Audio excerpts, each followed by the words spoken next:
Entonces, les decía, si van al capítulo van a ver que tiene dos partes. Una que trabaja sobre semiología, que es con lo que vamos a arrancar ahora, y otra parte que trabaja el tema de lógica, ¿sí?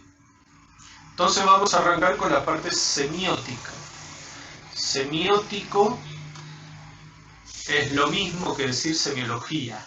¿Qué es la semiología? Algunos por ahí están cursando semiología del ciclo básico común, los que hacen psicología, por ejemplo.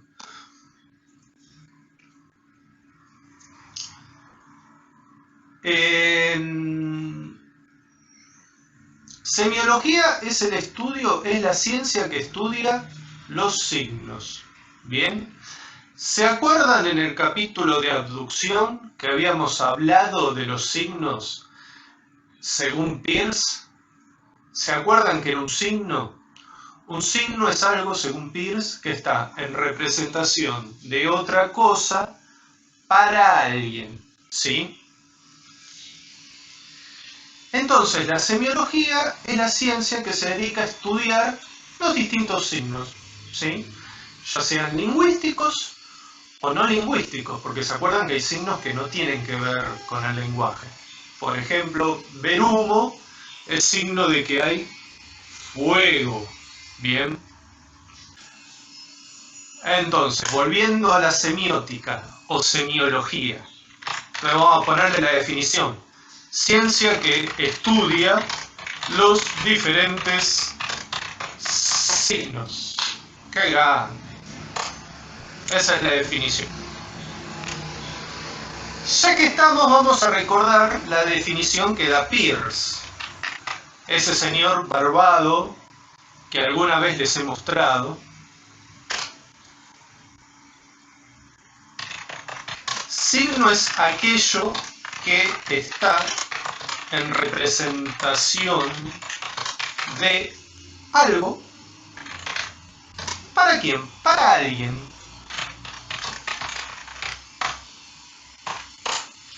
Entonces, volviendo al ejemplo del humo, el humo es signo de qué cosa? Y de que hay fuego en algún lado, de que hay un incendio. Minimizar Word sin querer, ahí volvió. ¿Y es un signo para quién? Y para nosotros que estamos viendo el humo, ¿está bien? Puede ser un signo también para un perro, quizás para algún otro animal que de algún modo asocie el humo con el fuego, y como el fuego es peligroso, mejor tomárselas, huir, ¿está? Muy bien, Santiago, para el interpretante, ¿sí? El alguien, el sentido técnico es interpretante, muy bien. Y como habíamos visto en la abducción, el interpretante en general, porque hablamos de nosotros, ¿no? Son seres humanos, pero también podría ser un animal, una planta, una bacteria, una máquina, incluso. No tiene por qué ser consciente para Peirce, ¿sí? Después es cierto que hay ramas de la semiología que se dedican a estudiar el lenguaje humano. Entonces no importa lo que hagan los demás seres vivientes o las cosas. Ahí se abocan a estudiar el lenguaje nuestro. ¿Qué van a encontrar en el capítulo? Van a encontrar, por ejemplo, una clasificación de los signos. Pero es una clasificación diferente a la que vimos en abducción.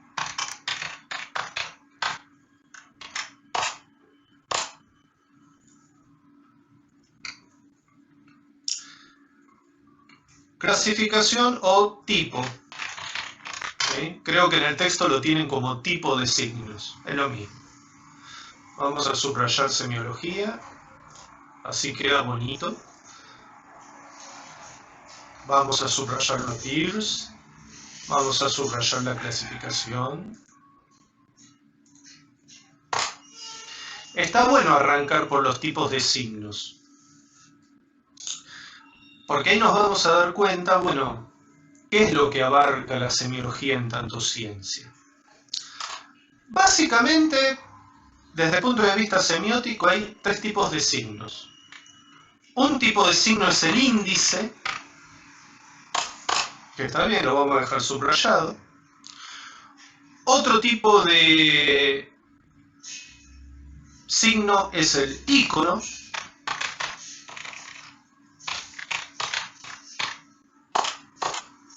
Y el último tipo de signo es el símbolo.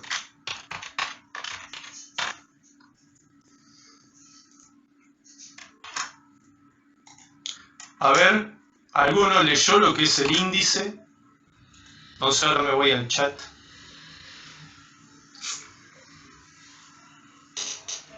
No, milagros. Tipos de signos desde el punto de vista de la semiología. Es una clasificación de los signos que esta ciencia hace. ¿Está?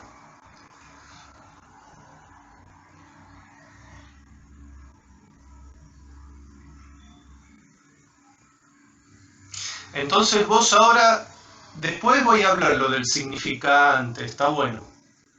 Después lo voy a aclarar ese tema. Por ejemplo, Santiago, ¿no? Una huella es un tipo de índice. Por lo tanto, está bien, Matías. Exactamente, ¿no? Es algo que está conectado directamente con algo, como una cicatriz, una huella en el piso, una mancha.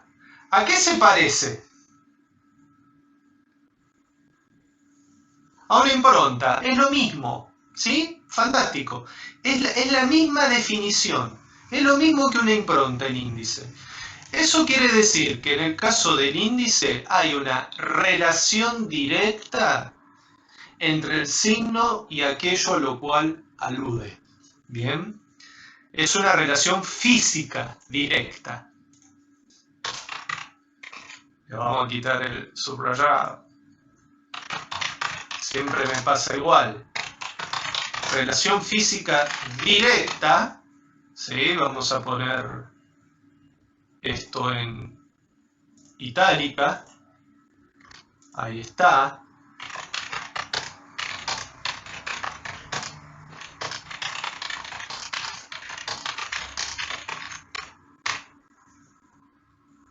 Entonces vamos a poner los ejemplos así les queda. Este ejemplo que repetía hasta el hartazgo del humo. El humo que representa fuego. ¿Sí? Y es más, el humo es producto del fuego. ¿Sí? Hay una conexión física directa. Como bien decía Matías antes, una cicatriz también fue provocada por algún elemento cortante, supongamos. ¿Bien? Entonces hay una conexión directa con el elemento cortante. Una huella dactilar. Una huella dactilar está conectada con justamente la presión que hicimos con los dedos en una hoja, por ejemplo. ¿Sí? Es una marca, si querés. Bien, Milagros, tal cual. Entonces el índice, fíjese, si lo pensamos en relación a quién puede interpretar los índices, es como en las improntas. Los seres humanos interpretamos índices, pero también los animales, las plantas se dan cuenta, entre comillas, si hay sol o no hay sol, si hay luz o no hay luz. Las máquinas, hay máquinas que se dedican a detectar ciertos cambios en el ambiente, ¿sí? Siempre doy el mismo ejemplo, el aire acondicionado detecta las fluctuaciones de temperatura en el ambiente en el cual está. Bien. O sea que son unos signos muy fáciles de comprender, ¿sí? Es fácil darse cuenta, por lo menos desde el punto de vista humano, a qué alude.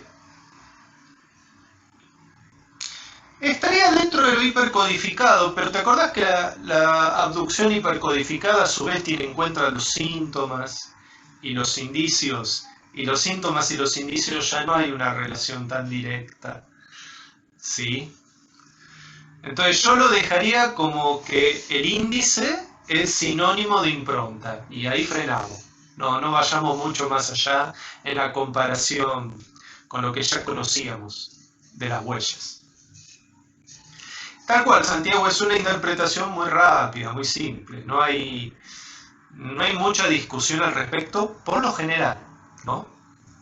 Quizás, no sé, investiguen, chusmeen, quizás pueda haber humo generado por algo diferente al fuego. No lo sé, que yo sepa, el humo se genera a través del fuego. Pero una brasa, uno podría decir, ¿no? La brasa de carbón genera humo.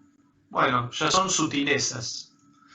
No hay un incendio, no hay fuego propiamente dicho, pero en general hay una relación muy obvia.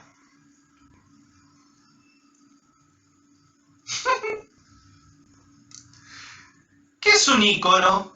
A ver, el término ícono ustedes lo deben conocer. Ustedes que son... ¿Qué son ustedes? ¿Centennials? ¿Nacieron después del 2000?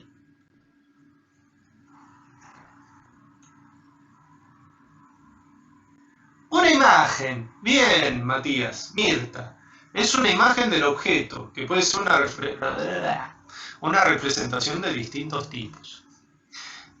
Claro, la relación que hay entre el signo y la cosa es una relación de semejanza.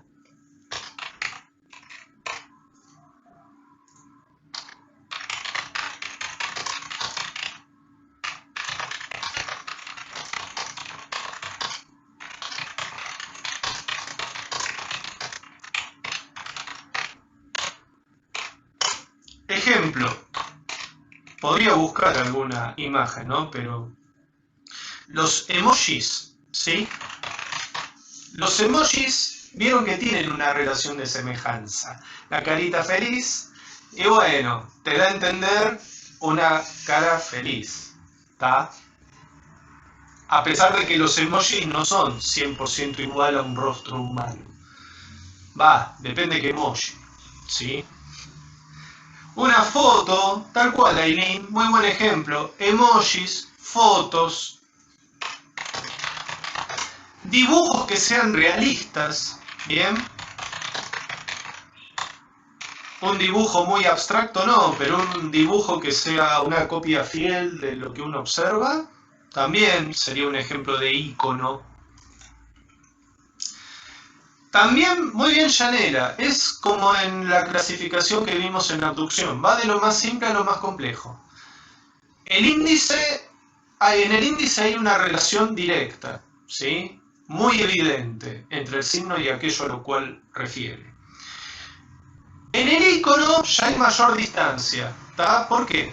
Porque un dibujo que uno puede hacer de un árbol, por ejemplo, primero, ese dibujo no está causado por el árbol, lo estoy dibujando yo.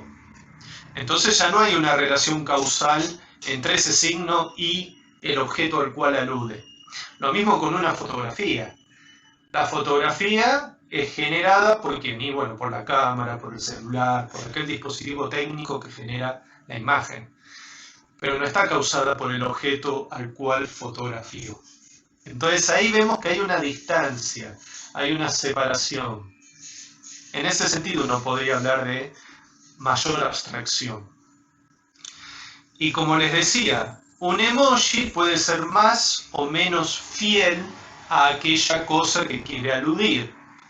Vieron que en WhatsApp, por ejemplo, están esos emojis, los de carita, ¿no? Los de carita amarilla, que son circulitos, con la carita feliz, triste. Y después están los emojis que son más dibujos de caras de varón, de cara de mujer. Bueno, ahí la fidelidad respecto a lo que aluden es diferente. El que representa la cara humana es más fiel que esa cara amarillenta, que parece un Pac-Man. ¿Jugaron Pac-Man ustedes alguna vez? Caricaturas. Bueno, una caricatura podría ser, ¿por qué no? Un ejemplo de icono. Sí, tal cual. No sé, el ratón Mickey y hace alusión a los ratones, ¿no? Si bien no es exactamente igual el ratón Mickey a un ratón posta. Una pintura puede ser, siempre y cuando la pintura sea, por ejemplo. Entonces, vamos a hacer uso de las herramientas que nos da Internet. Voy a buscarles un par de pinturas.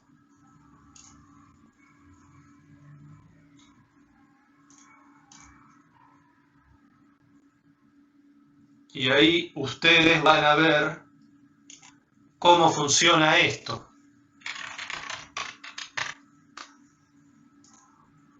Entonces, ya bajé una y después voy a buscar otra. A ver. Y ustedes me dirán qué onda.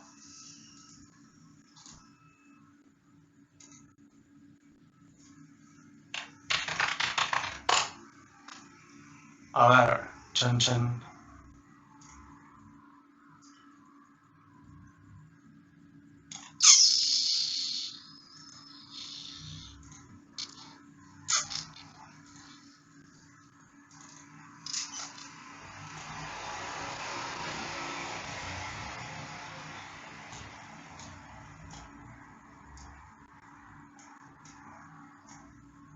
Bueno, acá hay una imagen una pintura, mejor dicho, ¿no? Ustedes la conocerán, la Gioconda de Leonardo da Vinci.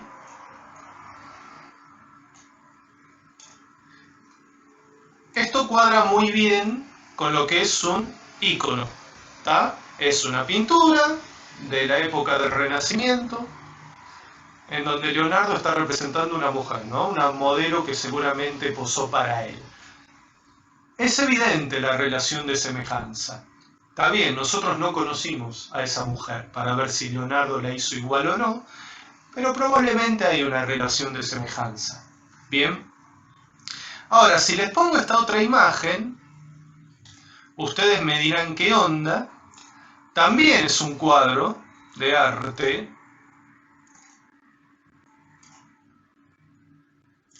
pero bueno, qué sé yo. A ver, ¿quién pintó eso?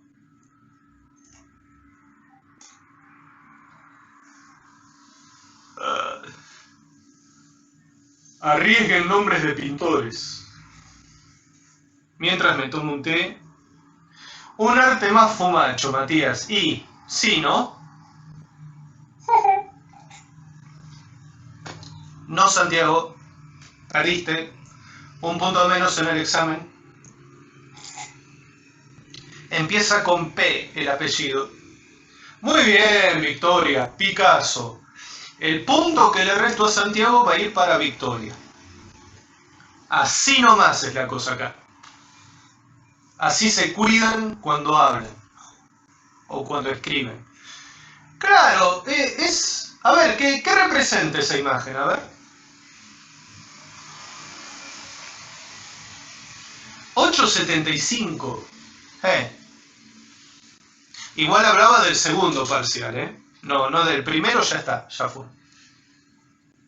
Es a futuro la cosa. ¿Qué representa esta imagen? A ver, ¿qué es para ustedes?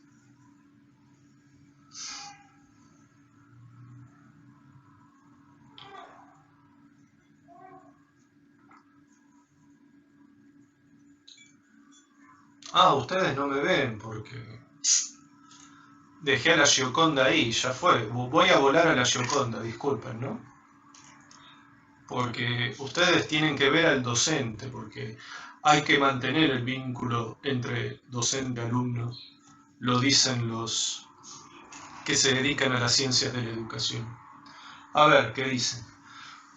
Santiago dice una mujer, Matías también. Bueno, varios dicen que es una mujer. Una persona, dice Nico, no se arriesga a decir que es mujer. Un hombre, dice Boca Junior.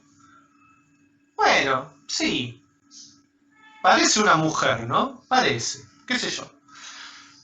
También, uno puede decir que esto es un ícono, ¿tá? Hay una cierta... Nadie dice es un elefante. Nadie dice es un automóvil, un edificio. Todos dicen parece el rostro de alguien. Ya sea mujer, ya sea hombre. Pero parece que tiene que ver con lo humano esa imagen. Si la comparamos con la Gioconda, bueno, hay una distancia bastante grande, ¿no? Entre la representación de la Gioconda y esta otra. Pero ambos ejemplos son íconos. Esto es un ejemplo, de hecho, de arte abstracto. Bien, fíjense, se usa el término abstracto para este tipo de arte, porque uno ya tiene que pensar un poco más. Ya no es tan simple distinguir.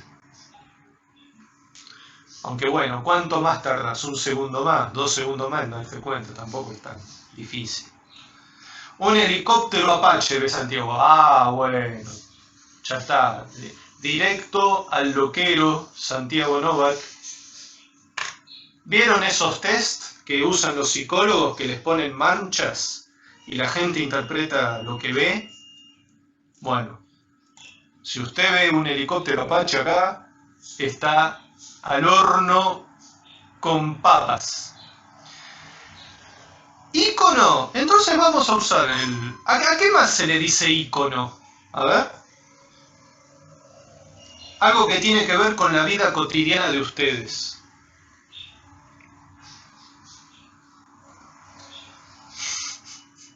Un logo, ¿no? ¿Vieron los iconos de la computadora? Los iconos del celular, ¿sí? Ustedes van a mi PC en Windows y mi PC que les muestra el dibujito de una computadorita, ¿no? O de una pantalla. Bueno, porque está haciendo la alusión a la computadora, a los archivos que están dentro de la compu. ¿Qué sé yo? Sitios de red y les ponen dos computadoritas unidas por un cable. Bueno, da a entender que se refiere a la red. ¿Tá? Entonces, en el ambiente digital se usa el término icono. ¿Tá? Y una imagen, no te entendí, Nico. ¿Una imagen cualquiera, decís?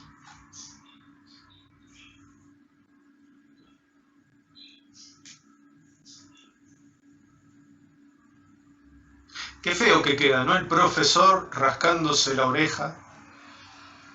Queda bastante grasa.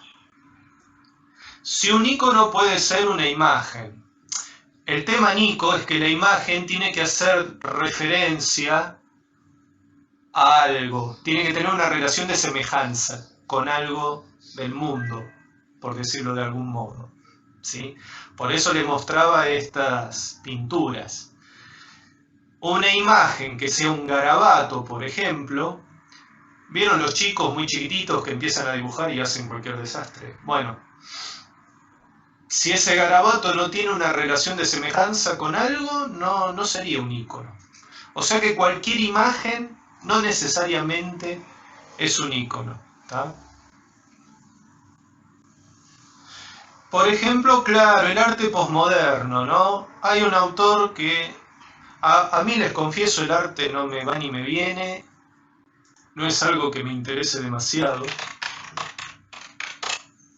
Pero hay autores que uno ve y dice, la pucha, esto vale millones de dólares. Y uno dice, bueno, qué sé yo. Esperen que les estoy buscando una imagen.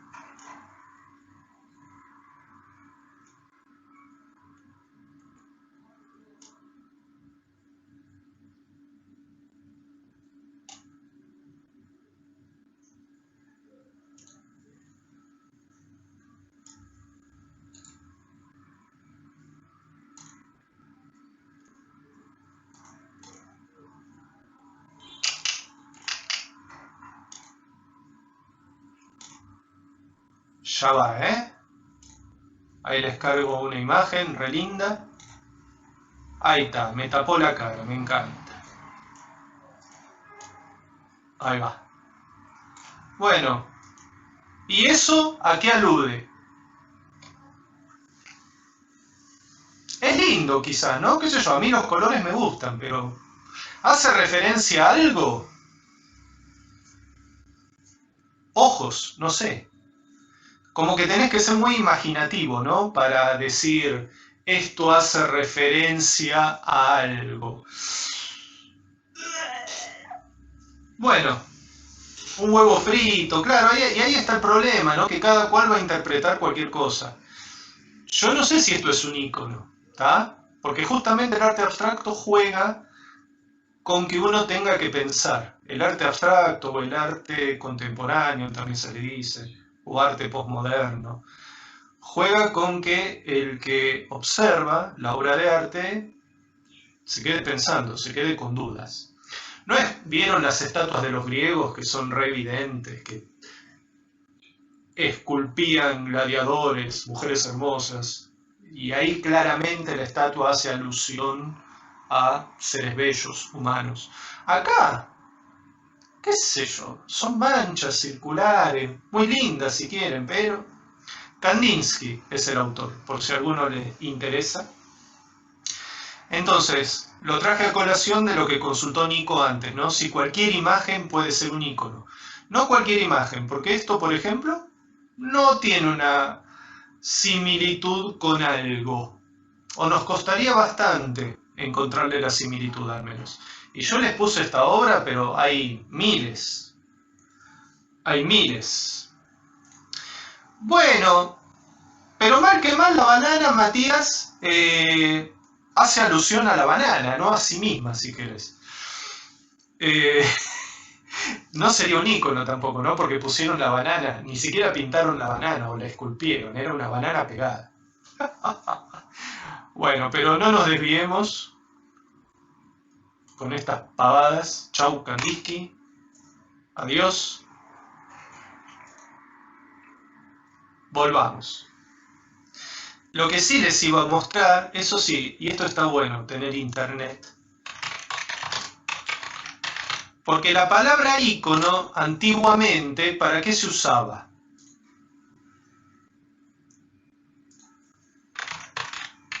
¿Alguno tiene idea?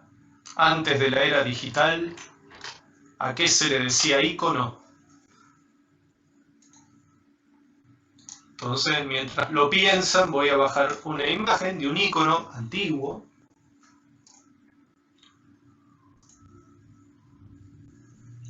Bueno, veo que ni la más válida idea tienen de antiguamente a qué se le decía icono.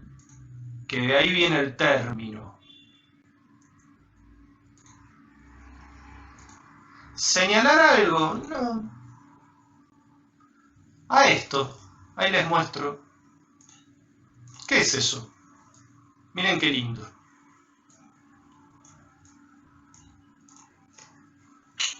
Un chiche. Ahora me voy a dar cuenta cuán herejes son. Ah, muy bien, Jacqueline. Veo que has visitado una iglesia alguna vez en tu vida. Genial. Un vitral, Nico. Fantástico. Los vitrales que hay en las iglesias que representan santos, a Cristo. Este santo en particular no tengo idea quién es, pero bueno, agarré la primera imagen que encontré en Google. A este tipo de vitrales se los llama íconos también, ¿sí? Cristo crucificado, ¿sí? La estatua de Cristo que uno encuentra en la iglesia también es un ejemplo de ícono. No necesariamente tiene que ser una imagen gráfica, puede ser una estatua, y las estatuas son en 3 dimensiones. Bien. Creo que se entendió. Ah, un mandala, bueno, pero el mandala me parece que entramos, Cristian, en el mismo problema que con Kandinsky. Los mandalas, ¿a qué hacen alusión? Y no quiero mandarle fruta, pero tengo entendido justamente que los mandalas los usan en Oriente para que aquel que se está iniciando en los misterios orientales vaya desarmando su mente. El mandala es una suerte de destructor de la racionalidad, porque uno no le encuentra lógica al mandala, no le encuentra sentido. Y muchas técnicas orientales buscan eso, ¿no? Suspender el juicio para acceder a estados superiores de conciencia. ¿Qué sé yo?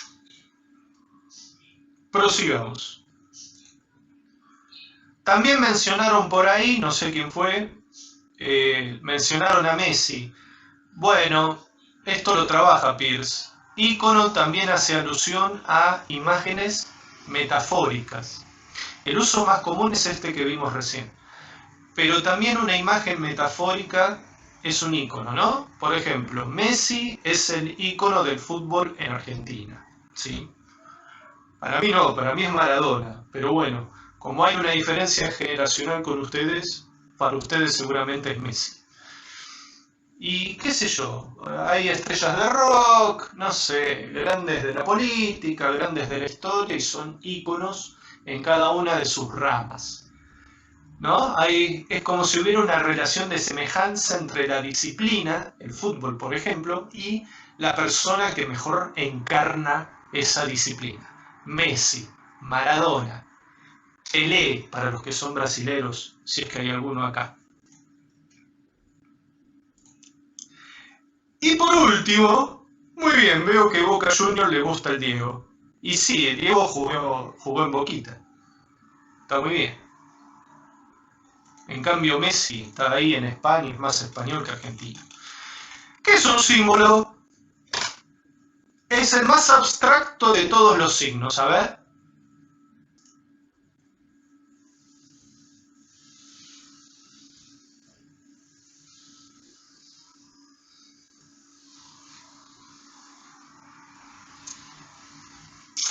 Tal cual, Fiona. Un pintor, Leonardo da Vinci, es un ícono del arte, por ejemplo. Bueno, les pregunto, ¿qué es un símbolo? Caramba. ¿Alguno está cursando semiología del CBC? ¿O semiología no la dan este cuatrimestre? ¿O no la dan de manera virtual? Bueno, Victoria se arriesgó a dar una definición. Dice que símbolo es una señal la que tenemos que interpretar. Puede ser, ¿por qué no?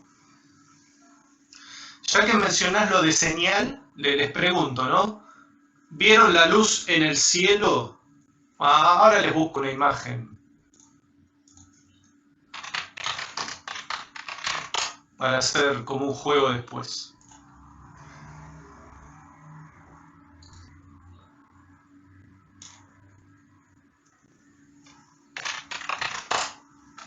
Volvamos al símbolo. A ver. Es una interpretación de algo, dice Nico. Aileen. Un símbolo. Ah, bien. Va por donde dice Aileen. Un símbolo no se asemeja con su significado. O sea, en el símbolo, o lo que dice Santiago, no hay semejanza con lo que alude. Tal cual. Muy bien, chicos. No hay relación, o vamos a ponerlo en afirmativo en vez de en negativo. La relación entre el signo y la cosa a la que hace referencia, ¿de qué modo es? Es arbitraria, no tiene nada que ver. No hay una relación de semejanza como en el ícono, tampoco hay una relación causal directa, física, como en el índice, sino que es totalmente arbitraria. Por ejemplo, ¿qué tipo de signos son arbitrarios? Son símbolos. Tal cual, Milagro, no tiene ninguna relación con su significado. Por ejemplo, a ver, ¿qué cosa es un símbolo?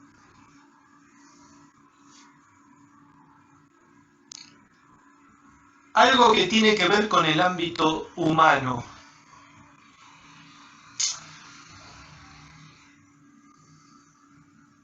El signo de la paz, bueno, vamos a analizar luego el símbolo de la paz. Pero podría ser, ¿no? Sí, me gustó, lo voy a poner.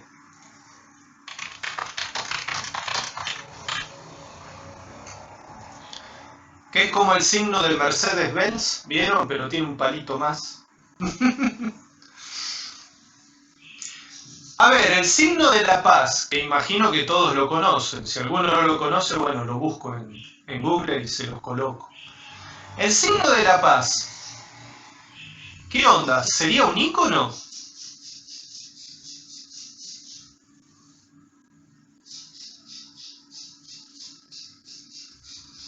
Bueno, para cerrarles la idea, el signo de la paz, a ver, no es un ícono, si bien es una imagen, y ahí viene bien para lo que vos preguntabas, Nico, antes, si bien es una imagen o dibujo, no hace referencia a algo. Vos ves 4 palitos con un círculo alrededor. Uno podría representar de otro modo la paz Vieron que usan una paloma blanca también, ¿no? La paloma blanca también es símbolo de la paz. ¿Se pudo haber usado una paloma negra? Sí, tranquilamente. Porque es una convención cultural, ¿bien? Vaya a saber a quién se le ocurrió que la paloma blanca representa la paz. Y bueno, y ahora todos vemos la paloma blanca, qué lindo. Reina la paz en el mundo. Pero si a alguien se le ocurriera, en vez de una paloma blanca, usar un halcón marrón, y bueno, si todos nos ponemos de acuerdo en que el halcón marrón significa la paz, está bien, está todo bárbaro. Es arbitrario. Por ahí dicen los Juegos Olímpicos, Santiago. Sí, esos 5, son 5, ¿no? Porque representan los continentes. Esos circulitos son arbitrarios. Pudimos haber, o la gente pudo haber usado cualquier otra imagen para representar los Juegos Olímpicos. Los dibujos que se le atribuyen al horóscopo. Pasa que ahí, hasta por ahí nomás. ¿Quién lo dijo? Victoria. Hasta por ahí nomás. ¿Por qué? Porque, por ejemplo, Escorpio. Te ponen un escorpión. Me parece que tiene más pinta de ícono eso, ¿no? Hay una relación de... Si bien no se está refiriendo al escorpión animal, sino a un signo, ¿no? Astrológico. Pareciera que hay una relación de semejanza, por lo menos entre la palabra y el dibujito. Géminis, y te ponen a dos gemelos. Pareciera. No sé, me parece que tiraría más para el lado del ícono, los signos del zodíaco. El escudo de Boquita, muy bien. A ver, ahí que hay uno que es Boca y Junior. A ver, Boca es azul y amarillo, ¿verdad? ¿Podría ser de color rosa la camiseta de Boca? No me puteen, no se enojen. Pero, ¿podría ser de color rosa? ¿Un rosa estilo Barbie? Bueno, Matías dijo que sí. De hecho hubo, ¿verdad? Hubo una camiseta suplente, creo que era medio violeta. O rosa, no sé. ¿Por qué? Porque es arbitrario, ¿sí? Puede ser de cualquier color la camiseta, ahí sí. La bandera, ¿no? Nuestra bandera argentina celeste y blanca. El día de mañana, ¿podríamos cambiar el color de la bandera? Sí, tranquilamente, ¿no? El gobierno llama a un plebiscito, que la gente vote si quiere cambiar el diseño de la bandera. Y sí, la gente quiere una bandera verde con pintitas rojas. Fantástico, entonces la bandera de Argentina ahora es verde con pintitas rojas. ¿Por qué? Porque es arbitrario, ¿sí? Por ahí hablaban de la esvástica, y bueno, la esvástica también, ¿sí? Es un signo arbitrario. De hecho, la esvástica es un buen ejemplo, porque en general la asociamos al nazismo, pero es un símbolo que antiguamente se utilizaba en tradiciones como la hindú, ciertas tradiciones del budismo, ¿bien? ¿Por qué a los nazis se les ocurrió usar la esvástica? La verdad que no sé, habría que estudiar la historia del nazismo, a ver de dónde sacaron ese signo. Pero más allá de estos ejemplos, hay otros que son más fáciles, más directos.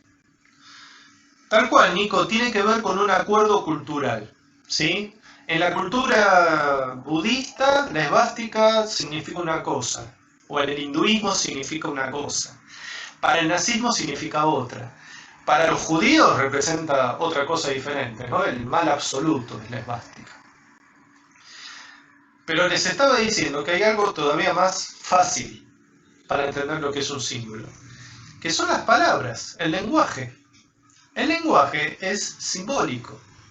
Si yo digo pizarrón, la palabra pizarrón alude, todos nos hacemos una idea, al objeto que está en las aulas en el cual se escribe con tiza. ¿Se puede usar otra palabra para pizarrón? Entonces yo acá les puse signo de la paz, vamos a poner una bandera, que son ejemplos que vimos, y el lenguaje, ¿sí? Las palabras.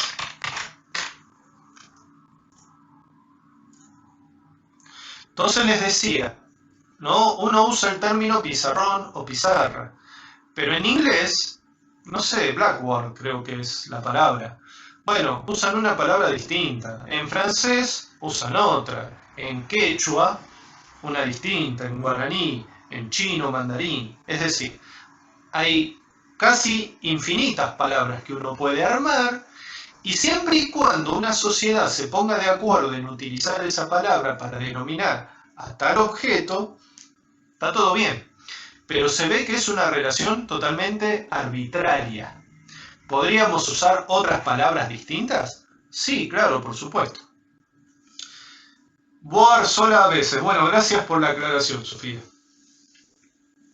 Blackboard, greenboard, whiteboard, está bien. Tiene que ver entonces con el color, ¿no? De fondo de la pizarra. Bueno, creo que se entendió, ¿no? ¿En qué consiste la relación arbitraria? Arbitrario significa que podríamos cambiar el signo y no pasa nada. Mientras nos pongamos de acuerdo en que tal signo hace referencia a tal cosa, está todo bien, está todo bárbaro. Les iba a decir, es muy común en los jóvenes, ¿no?, que inventen palabras nuevas que los viejos no entendemos muchas veces, ¿sí? Cuando ustedes lleguen a grandes, van a encontrar que los nuevos jóvenes también van a inventar palabras nuevas y el lenguaje se va renovando. Vieron que ahora está de moda el lenguaje inclusivo, ¿no? Esto de amigues. Bueno, tiene que ver con esto, ¿no? De que el lenguaje muta y va transformándose.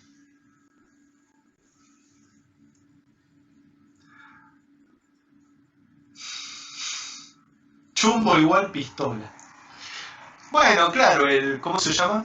El lunfardo, que es bien de Argentina, bien de Buenos Aires más bien, ¿no? Ese lenguaje porteño, tanguero, es un ejemplo. Creo que se entendió, ¿verdad? Esta parte es bastante fácil. Muy fácil.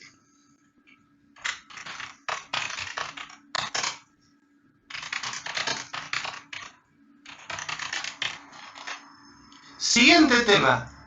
Dimensiones de la semiótica. Acuerden que estamos viendo semiología, que es la ciencia que estudia los signos.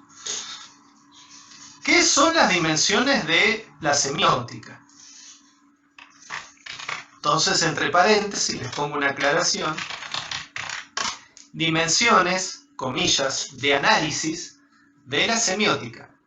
Es decir, ¿qué nivel de análisis tiene la semiótica respecto a los signos? ¿Sí? Y más que respecto a los signos, respecto al lenguaje. Ya acá estamos apuntando más al lenguaje humano.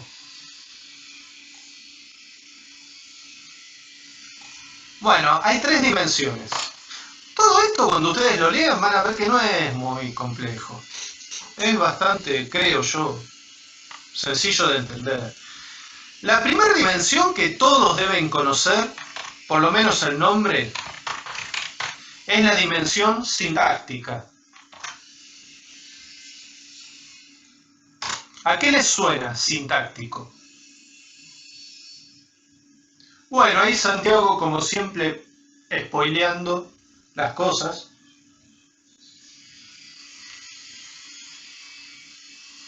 Miren qué linda casa. A ver si alguno identifica de qué se trata.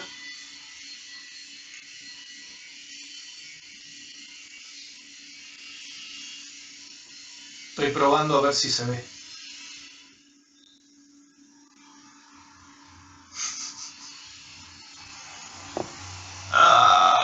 Muy bien, Bokeh Junior, Star Trek. ¿Usted ve Star Trek? ¡Qué grande! O tiene muy buena cultura general. Bueno, volvamos a la normalidad. Sintaxis, ¿bien? ¿Se acuerdan cuando hacían análisis sintáctico en la escuela? ¿Qué era lo que tenían que hacer en el análisis sintáctico? Bueno, ahí Mirta nos está dando la definición, ¿no?, que da el texto. ¿Se acuerdan cuando hacían análisis de oraciones? Que analizaban bien, Santiago, separaban sujeto de predicado. Ahí lo que están haciendo es analizar qué relación, qué lugar ocupa en la oración cada uno de los términos, cada una de las palabras. Dicho de otro modo, lo que señaló Mirta, la sintáctica estudia la relación de los signos entre sí, pero no le importa el significado, ¿sí? No le importa lo que quiere decir la frase, la oración. Si yo digo, Juan sale a correr por la tarde, Juan es el sujeto, sale a correr por la tarde, el predicado, y uno a su vez puede hacer subanálisis dentro del predicado. Si digo, María va al campo por la noche, el significado es distinto. No es lo mismo hablar de Juan que hablar de María. No es lo mismo salir a correr que ir al campo. Y sin embargo, la estructura es parecida. Hay un sujeto, hay un predicado. ¿Sí? ¿Se ve? A la sintáctica no le importa el sentido. Lo único que le importa es la relación entre los signos.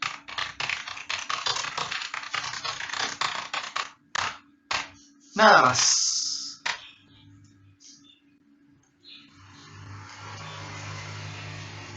Y una misma palabra, según la ubicación que tenga en una oración, puede jugar el rol de sujeto, puede jugar el rol de predicado. ¿Se ve? Exactamente, Santiago. En ese ejemplo bobo que di, las dos oraciones son sintácticamente iguales o similares. Bien. Hay otra dimensión que es la que estudia el sentido de las palabras. Esa dimensión es la dimensión semántica.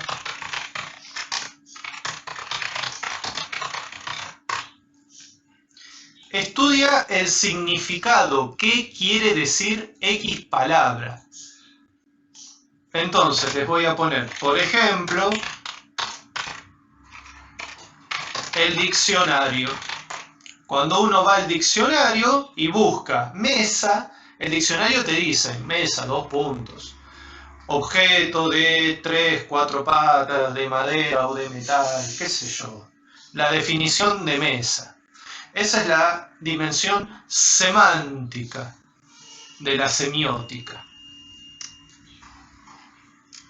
Y Santiago muy inteligentemente, recordando la oración, las dos oraciones que di, son dos oraciones, la de Juan y la de María, iguales a nivel sintáctico, pero diferentes en el sentido. O sea que son diferentes a nivel semántico.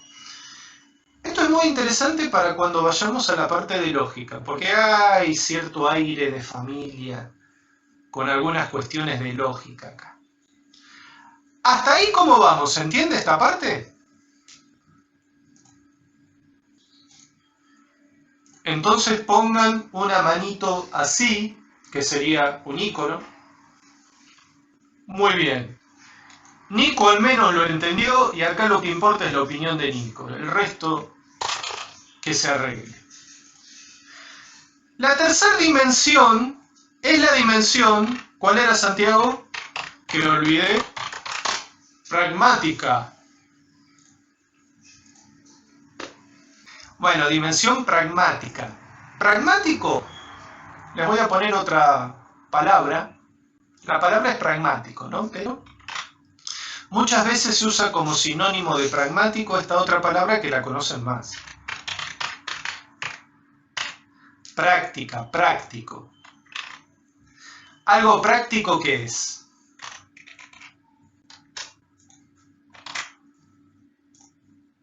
Eso lo deben saber.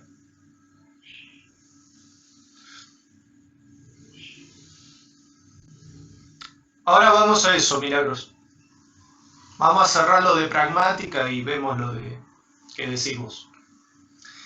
Lo contrario a contemplativo, lo práctico es lo que va a los hechos, lo que va a las cosas, ¿sí? Tal cual. Una persona práctica, por ejemplo, es aquella que resuelve problemas de manera rápida, eficiente. Como dice Santiago, que no se queda pensando y dando vueltas. Bien. ¿Qué sería en este contexto la dimensión pragmática del lenguaje? Tiene que ver con algo que se llama actos de habla.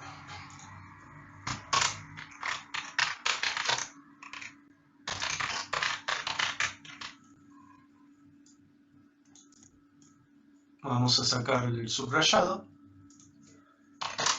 ¿Qué son los actos de habla? Las consecuencias que tiene el uso del lenguaje en la realidad, ¿sí?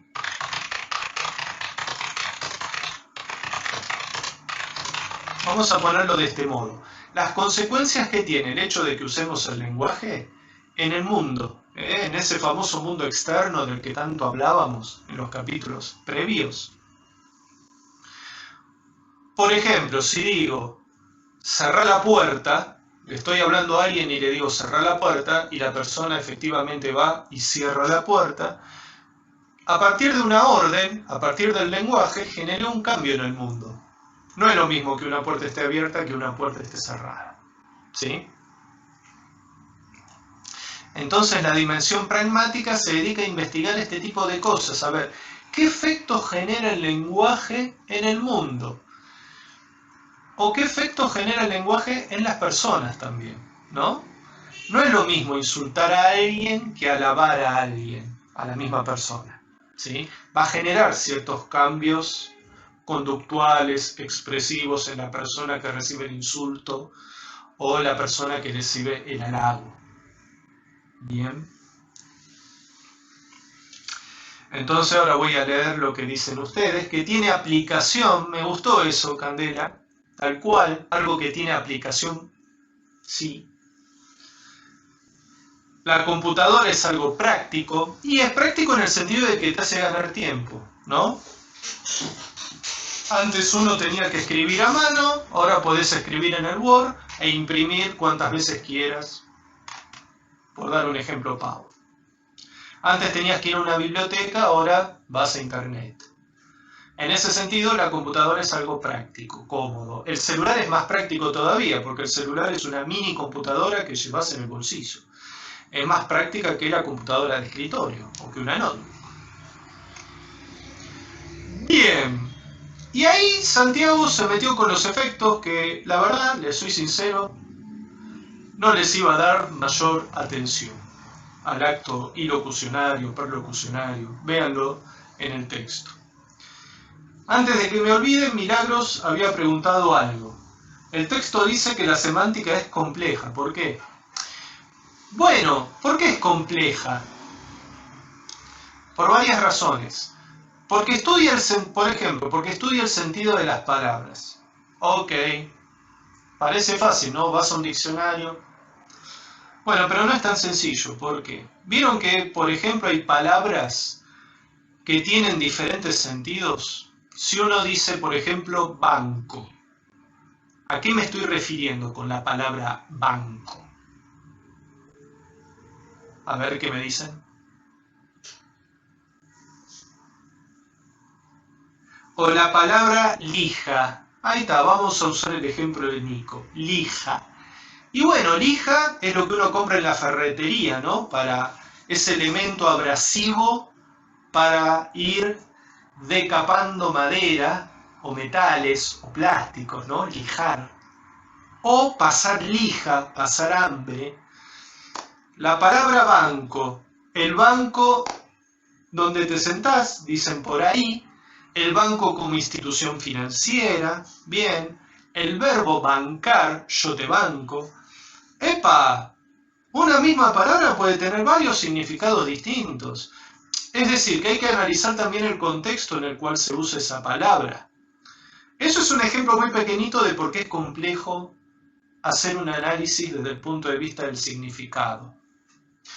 Porque justamente, como acá estamos dentro de la dimensión más bien de los símbolos, y los símbolos son arbitrarios, es más difícil hacer las conexiones. ¿Bien?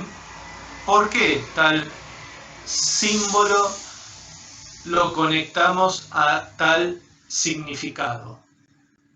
Es complejo el asunto, es complicado de abordar. No es como el caso del índice, ¿no? Donde ves humo, ya está, hay fuego. No hay mucha tela para cortar que digamos. Si uno entra quizás a indagar, puede encontrar ejemplos de humo generados por algo diferente del fuego. Habría que ver, capaz que hay algún elemento químico que genere humo sin tener fuego. Pero en general hay una conexión rápida. Ahora, cuando uno estudia el sentido, no es tan fácil, ¿sí? No sé si ahí te quedó claro. María era.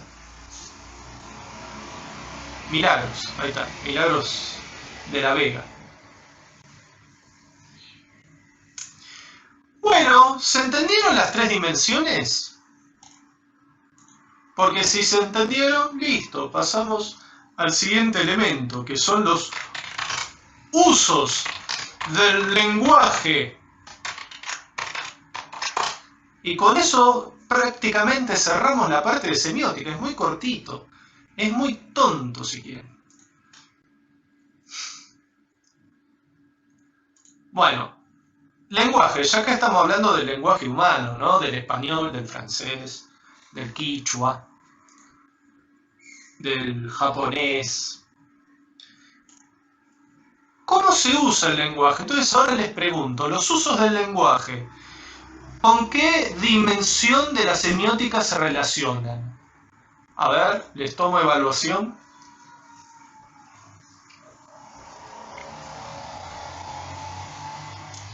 ¿Qué dejamos por hoy? Pero... ¡Qué buen chiste, Matías! Me encantó. No, hoy vamos a seguir hasta las 11 de la noche, más o menos. Muy bien, con la dimensión pragmática. Un punto extra para todos los que la pegaron. Para el segundo parcial, ¿no? Claro, tiene que ver con la dimensión pragmática, es decir, qué efectos genera en las personas o en el mundo. Y hay, si mal no recuerdo, 4 usos. Y seguro que Santiago, ahora no lo veo porque estoy con el Word abierto, pero seguro que Santiago empieza a spoilear y está tipeando los diferentes usos. Y le voy a descontar un punto por cada spoileo, así lo deja de hacer.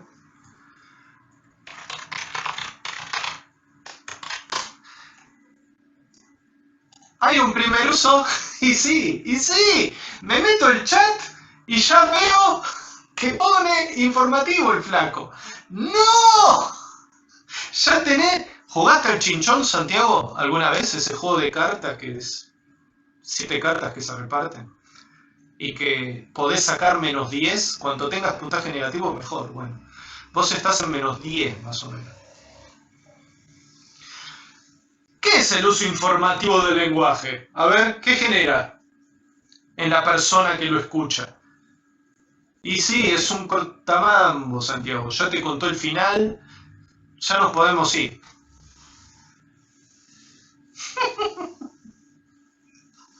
No, se ofendió. Muy bien, comunicar información, dice Mirta. ¿Qué más? ¿Y qué significa comunicar información? Porque el problema es que estás usando la misma palabra, ¿viste, Mirta? Información. ¿Qué es la información?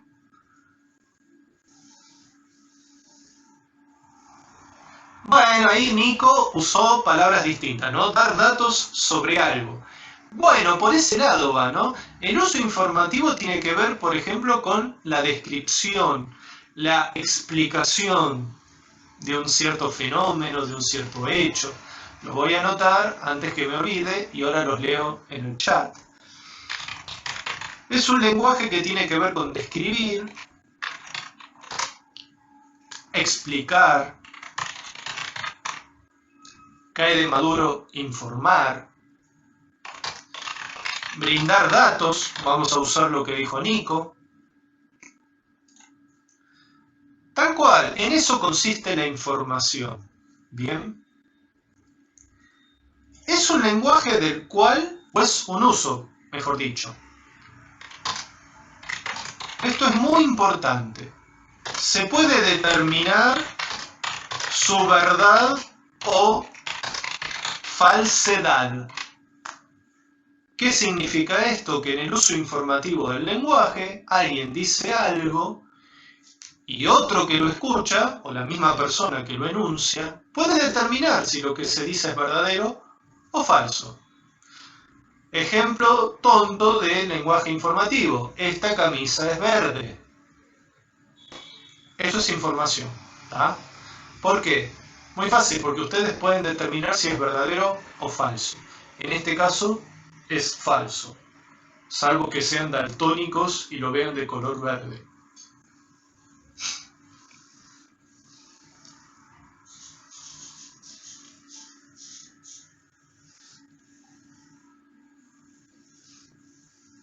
Las fake news, Matías. Bueno, las fake news es un uso informativo del lenguaje. Pasa que juega con la parte de la falsedad, ¿sí? Y se arman de tal manera que le hacen creer a muchos que son ciertas, cuando en realidad... Pero es información, información falsa. Por eso hay que tener mucho cuidado, ¿no?, con la info que circula. Yo a Milagros la dejé colgada, que dijo, profe, ¿cómo dije lo del uso pragmático? Bueno, la dimensión, lo del uso pragmático, a ver, no sé si... La dimensión pragmática tiene que ver con el análisis que hace la semiótica, la ciencia de la semiótica, de la semiología, el análisis que hace de los efectos que genera el lenguaje en el mundo o en las personas, las consecuencias prácticas que tiene el lenguaje, ¿sí? Si te digo, estudia, eso va a tener cierta consecuencia en vos. Puede que me hagas caso, puede que no, pero va a generar alguna reacción en vos. Si lo preguntaba respecto al uso del lenguaje, les decía que el uso informativo, o cualquier uso de los 4 que vamos a ver, tiene que ver justamente con la dimensión pragmática del lenguaje, ¿sí? ¿Qué consecuencias trae en el mundo, en las personas, el uso del lenguaje? En el caso del uso informativo tiene que ver con brindar datos, brindar descripciones. Valga la redundancia, brindar información. ¿Y qué es lo que caracteriza a la información? Que uno puede determinar o bien que es verdadera o bien que es falsa. ¿Está?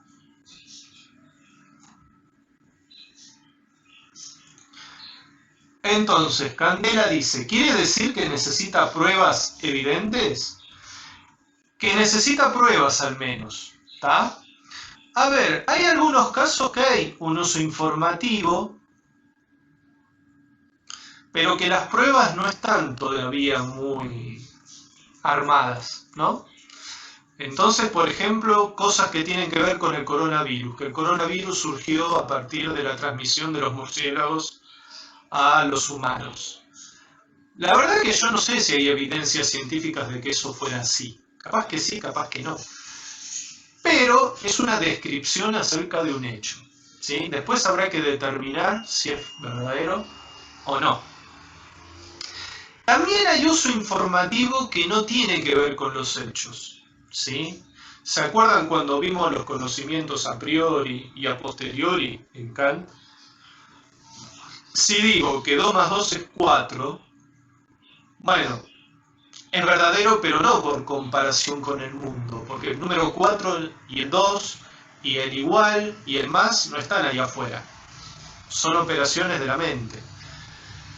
Pero por cómo funcionan las matemáticas, bueno, es un enunciado verdadero. En efecto, 2 más 2 es 4, ¿sí? Entonces la verificación no siempre tiene que ver con el mundo. En los ejemplos que venía dando hasta ahora sí, pero no siempre. A ver qué más dicen. ¿Cómo determino si es verdadero o no? ¿Vos qué decís? En general, Sofía, bueno, es un poco lo que acabo de decir. Si estamos hablando de cosas del mundo, tenés que experimentar, ¿sí? Si te digo, esta camisa es rosa, ¿cómo chequeas si es verdadero o falso? Y bueno, mirando, ¿no? Usás tu ojo y te fijas, a ver, ¿el profe me está macaneando o me está diciendo la verdad? El agua hierve a 100 grados. Bueno, pones una cacerola, agua, hervís, termómetro y te fijas si efectivamente hierve a 100 grados. Hay otras cosas que no, como el ejemplo que acabo de dar de las matemáticas. 2 más 2 es 4. Y sí, tenés que saber matemáticas. Si no sabes matemáticas, estamos al horno. Entonces, en parte depende de cosas que sabés, como estos ejemplos matemáticos muy tontos. Pero yo te puedo dar una operación más compleja. 583 menos 327 por 24 dividido la raíz de 2. Y ahora no me vas a poder dar la respuesta. Pero sí conoces el procedimiento seguramente para hacer el cálculo. Entonces, haces el cálculo y ahí obtenés la respuesta. Y esa respuesta, si hiciste bien la cuenta, bueno, va a ser verdadera. ¿Tá? Y es parte del lenguaje informativo, el lenguaje de las matemáticas. Nico, no, mi idea es empezar lógica también hoy. Por lo menos algunas cositas de lógica. Porque con esto ya terminamos semiótica. ¿Ya entendiste? Bueno, bien, Sofía. Otro uso del lenguaje. ¿Ven que tiene que ver con las consecuencias prácticas? ¿Con cómo usamos el lenguaje los seres humanos? El uso expresivo. ¿Qué es el uso expresivo? Tiene que ver con las emociones, ¿sí?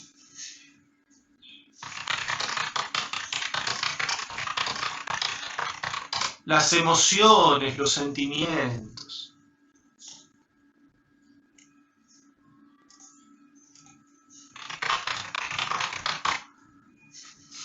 Fuck, ¿por qué se subraya sin que yo lo quiera? Malditas máquinas que funcionan por sí mismas.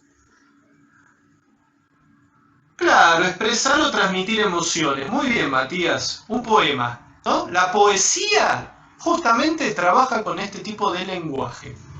La poesía, los temas musicales. Bueno, los temas musicales en el fondo son poemas, ¿no? Por lo general. ¿Quién más? La literatura, en general. La literatura no se trata tanto de informar. Uno lee una novela, lees Harry Potter, por ejemplo. Si vos lo tomás como si fuera el lenguaje informativo, estás al horno, porque es todo falso, es un relato ficticio, ¿sí? ¿Qué pasa? Uno suspende el juicio, dice, bueno, no lo voy a analizar como un lenguaje informativo, lo voy a analizar como lo que es, una novela. Información fruteril que surgió de la mente de alguien, ¿sí? Pero lo que hace es generar emociones en aquel que lo lee. O bien transmitir emociones. ¿Ah? Fíjense que en el expresivo no podemos determinar la verdad o la falsedad. ¿Ah? ¿Por qué? Porque no hay manera. Si yo les digo que estoy muy alegre, ¿cómo determinan si digo la verdad o no? No hay manera, porque es un estado interno, subjetivo. Me tienen que creer, digamos, es un acto de fe. Con la poesía, vieron que un mismo poema hay gente que lo interpreta de un modo, hay gente que lo interpreta de otro. Pasa mucho con ciertas letras musicales, ¿no? Que son un poco ambiguas.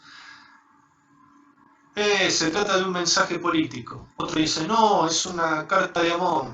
No, es, no sé. Depende del que lo lea, ¿tá? No pasa por la verdad o la falsedad la cuestión. Siguiente tipo de uso del lenguaje.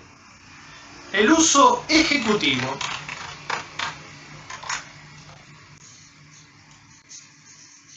¿De dónde viene ejecutivo?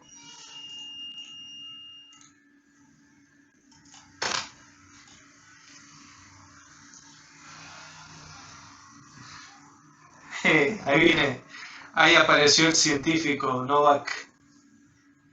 Te pongo 2K en el cerebro para ver si se activa el área de la felicidad. Y bueno, sí, hay gente que hace neurociencia y trata de objetivizar eso. Pero bueno, estamos viendo desde la semiótica, y los semióticos por lo general no les importa el cerebro. Uso ejecutivo, tiene que ver con la acción, dice Matías. Bien, viene de ejecutar, tal cual. Ejecutar, ejercer una cierta acción. Están muy buenos los ejemplos que da el texto ahí, o el libro. Es cuando gracias al lenguaje, al mismo tiempo que hacemos una enunciación, al mismo tiempo que decimos algo, estamos generando un acto. Y ustedes dicen, ¿qué corno dijo el profe? Bueno, muy fácil. Ejemplo. Cuando uno está por casarse con alguien, ¿no? Y el juez de paz le dice, acepta por esposa o acepta por esposo a fulanito, fulanita, hagan el orden que quieran, y uno dice, sí, acepto.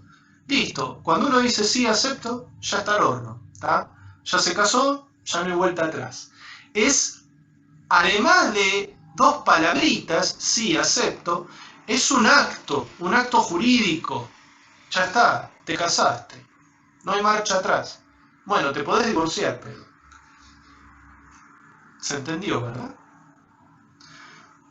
Ustedes, por ejemplo, no sé, quizás no se casaron, porque son jóvenes, pero ¿han jurado a la bandera, quizás, cuando eran pequeños?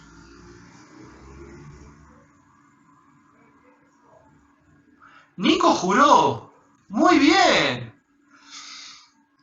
Y vieron que les dicen, encima miren qué guachada, porque ustedes que tenían 10 años, 11, 9, o sea, los agarran bien chiquititos y les dicen, juran defender la patria, dar la vida, ir a la guerra, matar al enemigo. Y ustedes dicen, sí, juro. Bueno, ya está. Como dijeron sí, juro, están al horno, muchachos. Llega a haber una guerra y ustedes son carne de cañón. Tienen que ir a defender la patria. El juramento hipocrático. Muy bien, Matías, me gustó. Lo voy a usar en posteriores clases. El juramento hipocrático, ¿no? Es el juramento que hacen los médicos de ayudar a cualquier persona que esté en desgracia de salud, ¿no? Sí, es un juramento que tiene consecuencias prácticas. Entonces, vamos a escribir todo lo que dijimos. Vamos a dar una definición. Es cuando mediante el lenguaje se genera una acción. O sea que es un uso práctico del lenguaje. Milagros, dice. ¿Son expresiones que realizan la acción al mismo tiempo que informan? Al mismo tiempo que informan. Estoy pensándolo en los ejemplos que vimos. Sí, podríamos decir que al mismo tiempo informan. Pero no es información pura, ¿no? No es solo un contenido informativo, sino que implica un acto. Bien. Yo puedo decir, fulanito se casó. Y bueno, yo ahí no estoy ejerciendo un acto más que el acto de hablar, de brindar info. No es lo mismo que fulanito diga, sí, acepto. Epa. La situación es la misma, relatada por distintas personas, pero en uno implica un acto, un compromiso, ¿no? Por eso el ejemplo del casamiento, el ejemplo de jurar algo, prometer, firmar, ¿no? Cuando uno pone una firma, esa firma es parte también del lenguaje, porque esa firma te identifica y usás un medio gráfico. Entonces uno firma un documento y quiere decir que uno se compromete a cumplir aquello que firmó. Es un acto. A ver. Santiago se casó con la Play. ¡Wow! ¿Cuándo nos invita a jugar a la Play, Santiago? ¿Tiene la Play 4? Porque yo con menos de la 4 no me manejo. Y hay un último que no me acuerdo. A ver, Santiago, ¿cuál era el cuarto? Teníamos el informativo, el expresivo, el ejecutivo y el que da órdenes.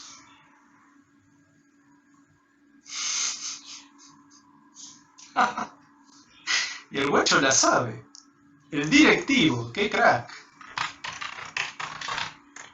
Le tendría que subir ese 0,25 que perdió Novak.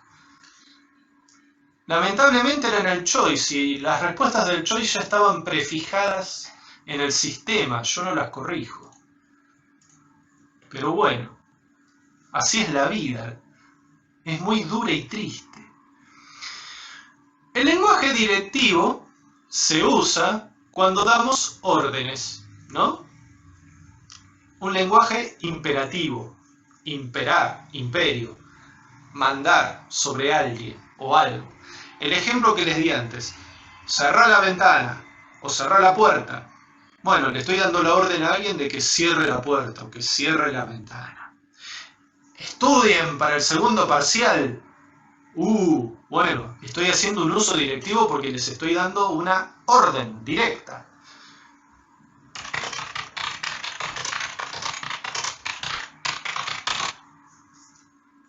Eso es básicamente el lenguaje directivo, ¿sí?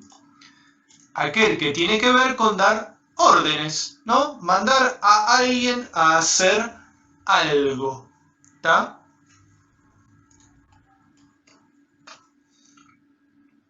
Andás, y te responden, andás a cerrar la voz. También es un uso directivo, ¿no? Hay una respuesta de alguien que dice, andás a cerrar la voz. O sea, yo te doy una contraorden. ¿Se entendió, verdad? ¿Alguna dificultad con esto? Fíjense que los 4 casos son ejemplos de uso práctico, pragmático del lenguaje. ¿Por qué? Porque generan cambios en el mundo, generan cambios en las personas.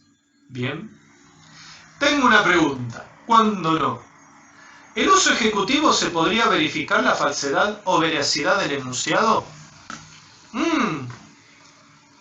Cuando vos prometés algo no se sabe si lo vas a hacer al final. Bueno, buen punto.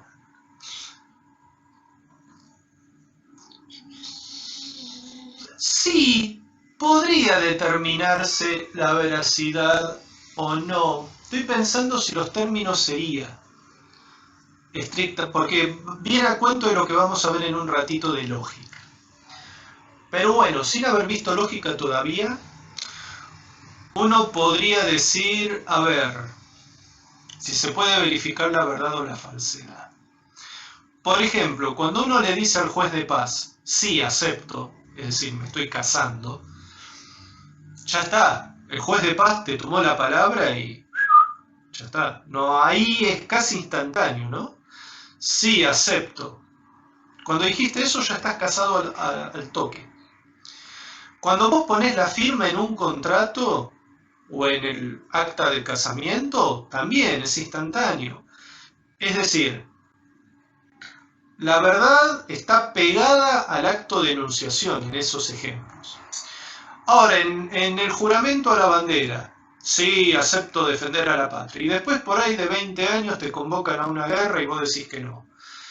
Bueno, ahí, claro, es un juramento que, sí, se comprobó que no lo cumplís.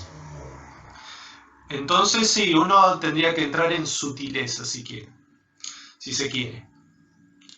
Lo que podemos agregar es que muchas veces el lenguaje, no es que el lenguaje siempre va a estar, uno lo pueda categorizar en alguna de estas 4. Hay veces que se mezcla, ¿bien? Hay veces que una expresión es ejecutiva, por ejemplo, ¿no? Y expresiva al mismo tiempo. No es lo mismo decir, Santiago, cerrá la puerta, que decir, Santiago, cerrá la puerta. Epa, es la misma frase, es claramente directivo, perdón, estoy dando una orden, pero lo dije en un tono distinto, o sea que en cuanto a lo expresivo, la cuestión cambió. Entonces ahí se está mezclando, ¿bien? Las dos cosas. No sé si les aclaré o no, pero bueno. Profe, yo no entendí lo de paradojas. Y era algo que yo quería eludir. Pero bueno, ya que apareció, vamos a poner paradojas. Y a ver, le vamos a cambiar el colorcito. Qué lindo, amarillito. Bueno, ¿qué son las paradojas? Entonces vamos a aclarar algo antes respecto a las paradojas.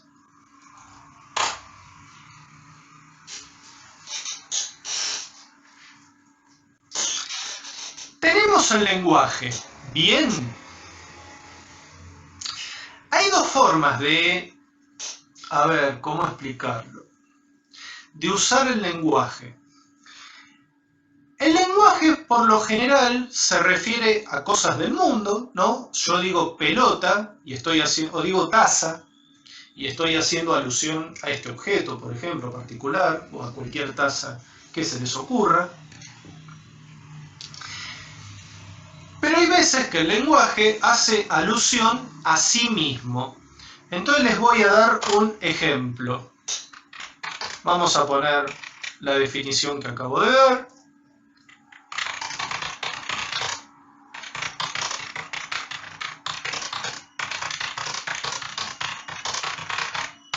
El lenguaje puede referirse a cosas o a sí mismo. What the fuck dirán ustedes. Bueno, les voy a dar ejemplos.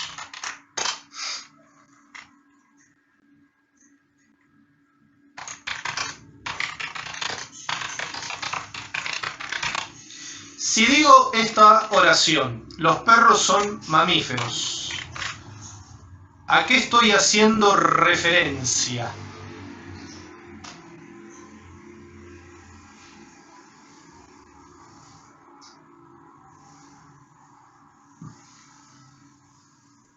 Bueno, nadie responde, entonces les respondo yo. Hace referencia a los animalitos, ¿no? A esos animalitos a los que llamamos perros y que da la casualidad de que amamantan a sus crías, por eso caen en la categoría de mamíferos. Es un ejemplo, como dice Chiara, donde el lenguaje se refiere a cosas del mundo. ¿Está? Ahora, si yo digo esto, vamos a ponerle ejemplo A. Los perros son mamíferos.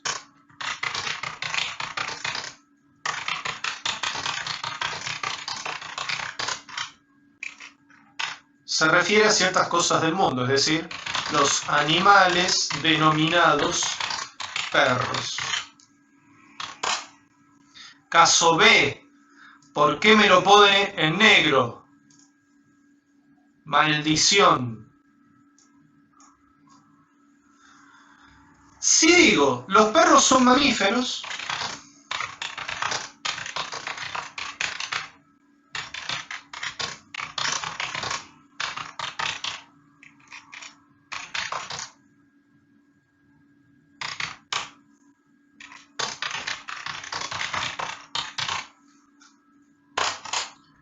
en ese caso, ¿a qué estoy haciendo alusión? Claro, es algo autorreferencial. Yo ahí no me estoy refiriendo al animal perro, no me estoy refiriendo a los mamíferos, sino que estoy analizando la oración. Esa oración es una oración de 4 palabras. ¿Sí? ¿La podemos hacer más fácil? Mamífero. Mamífero son aquellos animales que amamantan a sus crías. Bueno, ahí estoy usando la palabra mamífero para hacer referencia a ciertas cosas que hay en el mundo. Si en cambio digo mamífero es una palabra esdrújula, estoy hablando no de los mamíferos, los animales. Estoy hablando de la palabra mamífero. Estoy hablando del lenguaje. Muy bien. En paralelo dijiste eso. Qué grande, Nico. Buenísimo. Bueno, ¿a cuento de qué viene esto? De que el lenguaje puede hacer referencia a las cosas o puede hacer referencia a sí mismo. Tiene que ver con la cuestión de las paradojas. La semiótica es un análisis, dijimos, ¿de qué cosa?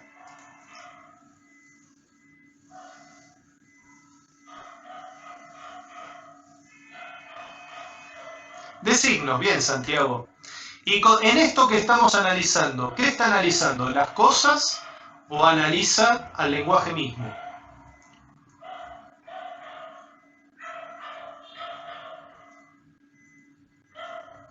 Por lo menos de esto último que vimos, la semiótica lo que hace es analizar el lenguaje, en tanto lenguaje. ¿Tá? Dejemos de lado la parte del análisis de los índices, de los íconos. Si vamos a la parte simbólica, la semiótica lo que está analizando es el lenguaje, no le importan los objetos del mundo. ¿Qué es una paradoja? Yo intuyo que todos ustedes deben tener una idea de lo que es una paradoja. A ver, ¿qué es una paradoja?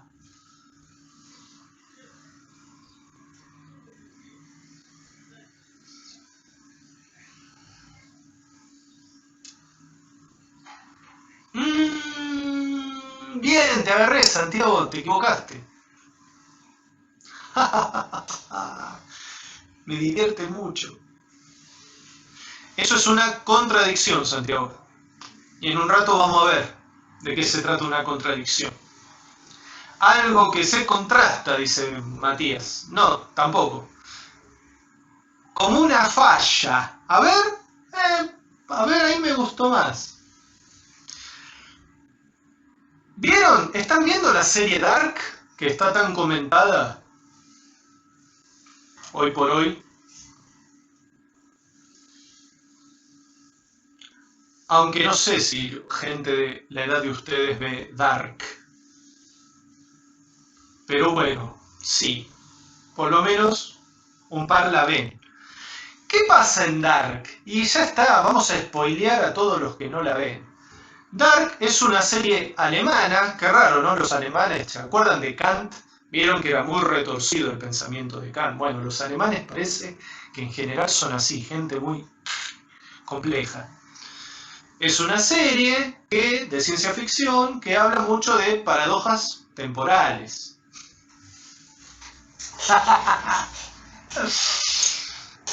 ¿Qué pasa en Dark o en aquellas películas que hablan de los viajes temporales? Entonces les voy a dar un ejemplo, fuera de Dark. Así no les spoileo.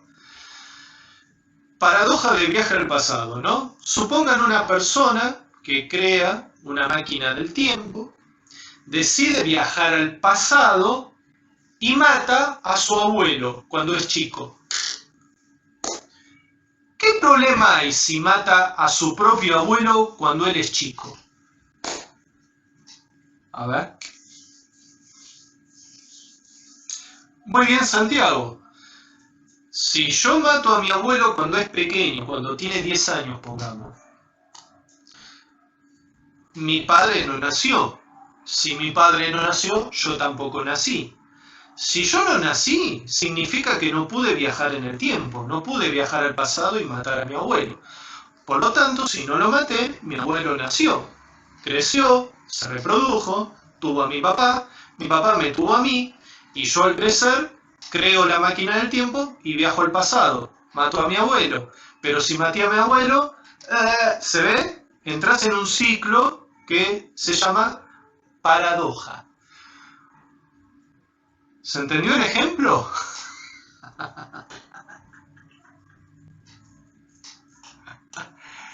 Creo que se entendió. ¿Sí? Por ahí Santiago puso un ejemplo que está en el texto. La frase, la vamos a poner. Prohibido prohibir. ¿Qué pasa con ese tipo de frases? Pucha, no quiero que aparezca de color negro.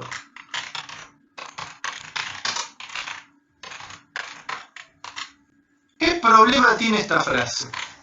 O esta afirmación. ¿Es paradojal? Es paradojal. Porque está prohibido prohibir. Ah, entonces no puedo prohibir. Pero si no puedo prohibir significa que tengo libertad total, pero está prohibido. Entonces, de vuelta, entras en un círculo que no se termina de cerrar. Hay otra paradoja que usaban los griegos. Viene un cretense es alguien de la isla de Creta. Entonces viene un cretense y dice, todos los cretenses son mentirosos. Claro, yo soy de la isla de Creta y digo eso. Entonces quiere decir que miento. Si miento, entonces es mentira que todos los cretenses son mentirosos. Por lo tanto, los cretenses dicen la verdad. Y como soy cretense, digo la verdad. Por lo tanto, es verdadero que todos los cretenses son mentirosos. Pero ven ahí que volvemos a empezar y es un círculo que nunca se cierra. ¿En qué consiste ese circuito? Bueno, en que no se puede determinar la verdad o la falsedad de una paradoja. Eso es digamos, lo único que les tiene que quedar. En las paradojas,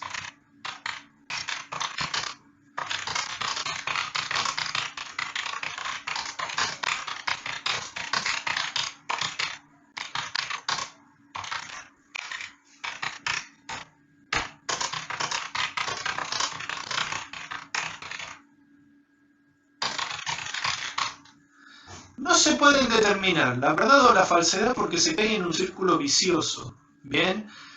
Volvés otra vez al punto de partida. ¿Tá? Porque la explicación hay una resolución de las paradojas desde un punto de vista lógico. El texto lo que menciona es que en las paradojas hay una confusión en el uso del lenguaje, por eso lo que explicamos antes. Hay una confusión en el uso del lenguaje en tanto objeto, en donde el lenguaje se analiza a sí mismo, y el uso del lenguaje en tanto mención, el lenguaje que habla de las cosas. ¿Tá? Entonces hay un señor, un polaco que se llamaba Tarski, un lógico, que en el siglo XX encontró una manera de resolver las paradojas. Pero el texto la verdad que no explica, ni lo menciona Tarski, ni tampoco explica cómo se resuelven las paradojas. En todo caso, lo que les diría que rescaten de ahí a la hora de estudiar es esta cuestión del lenguaje que va dirigido a la mención, es decir, hablar de cosas del mundo externo o hablar de objetos abstractos también, ¿no? 2 más 2 igual a 4, también está haciendo referencia a algo. Versus el lenguaje cuando se estudia a sí mismo. Este ejemplo, mamífero, es una palabra esdrújula. ¿Tá? Quédense con esa diferencia en el lenguaje. ¿Tá? U otra forma de decirlo muy bien, Santiago, ¿no? Metalenguaje tiene que ver al lenguaje cuando estudia al lenguaje. El lenguaje cuando se estudia a sí mismo. ¿Sí? Mamífero es una palabra esdrújula. El lenguaje objeto es el lenguaje que hace alusión a las cosas. ¿Tá? Eso solo, Mirta. No nos metamos en líos. Bien. ¿Qué hora es? 5:15. Vamos a ver algo muy cortito de lógica, para no hacerlo muy largo, y la seguimos la que viene.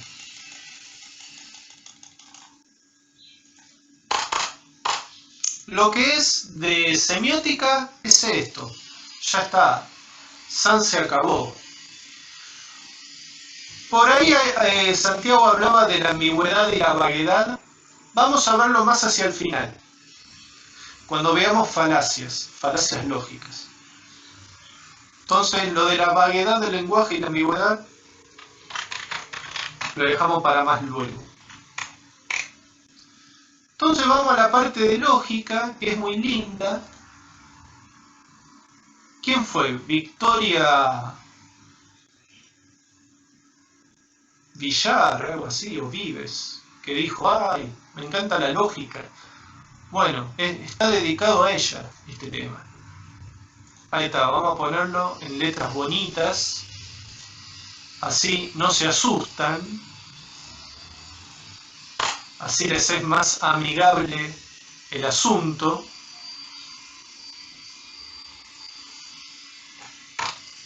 Bueno, dejémonos de pavadas. ¿Entendiste, Mirta? Bueno, bárbaro. Genial. Ahí está, Victoria Vives. No anduve muy lejos de tu nombre y apellido. ¿Qué es la lógica? La lógica, ¿de dónde surgió? A ver. ¿Quiénes inventaron la lógica? Muy fácil.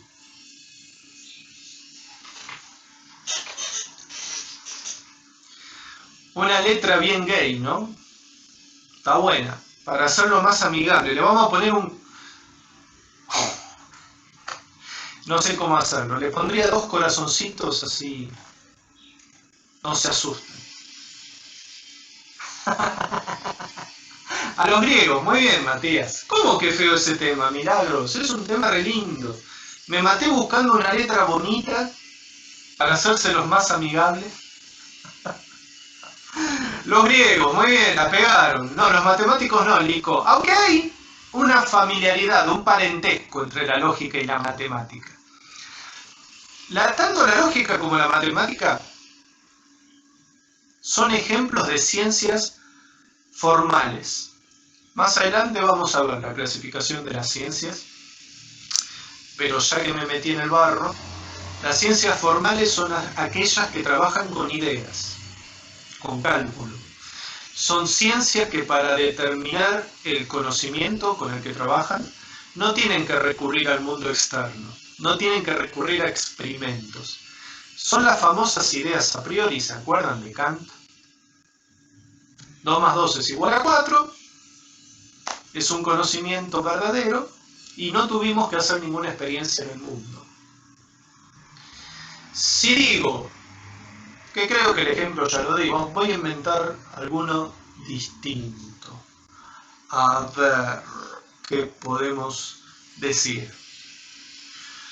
Todos los norteamericanos comen hamburguesas. Johnny es norteamericano. ¿Qué puedo concluir? A ver.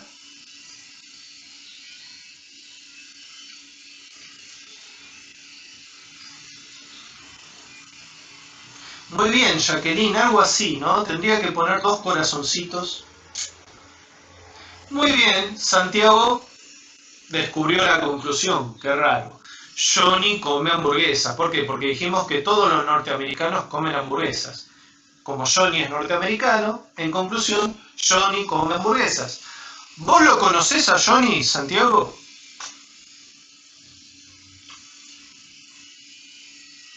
Bueno, Yamila también lo respondió. Y Santiago no lo conoce a Johnny. Yamila, supongo yo que tampoco lo conoce a Johnny. Y sin embargo, llegaron a la conclusión. ¿Ven que no hace falta hacer ningún chequeo en el mundo? No importa, ni siquiera importa si Johnny existe o no. Capaz que es un personaje ficticio, pero a la conclusión llegamos de todos modos. ¿Quién fue que preguntó? Matías. Es un ejemplo de razonamiento deductivo, deducción, el que acabo de dar. Porque arranqué de un enunciado universal, todos los norteamericanos comen hamburguesas. Y tanto la siguiente premisa como la conclusión son particulares. Pero no importa. Más adelante vamos a ver qué es la deducción, la inducción, ¿sí? Como el ejemplo de Sócrates, Yamila, tal cual. No quise ir al mismo ejemplo porque ya lo había dado. Todos los hombres son mortales, Sócrates es hombre, ¿qué podemos concluir? Y que Sócrates es mortal. No importa si Sócrates está vivo, no importa si ya falleció, no importa si es un personaje real o es un personaje ficticio. Llegamos a la conclusión de acuerdo a lo que dicen las premisas. Entonces ya podemos dar una cierta definición de la lógica. Estaría bueno que el subrayado estuviera así ondeadito, de vuelta, ¿no? Para hacerlo más amigable y que no se asusten. Podemos definir a la lógica como la ciencia que estudia los razonamientos. Que probablemente esto lo comenté cuando vimos abducción. Pero bueno, como ahora vemos lógica de hecho, lo tenemos que decir de nuevo. ¿Y qué son los razonamientos? Un razonamiento es una estructura que consiste en premisas.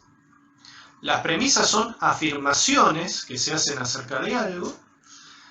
¿Y qué más? Y conclusión. ¿Está? Miren qué fácil les hago la definición. Estructura que consta o que está hecha de premisas. Entonces ahí les aclaro.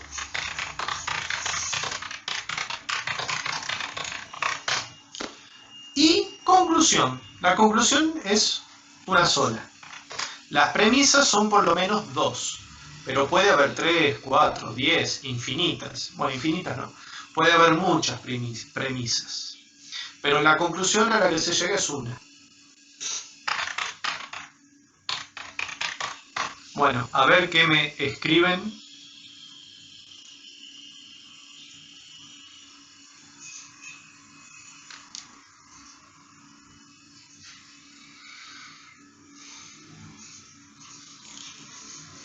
Y sí, es a priori, Matías. Tiene que ver, si lo vemos desde el punto de vista de Kant, es a priori, en el sentido de que no tenemos que requerir de la experiencia.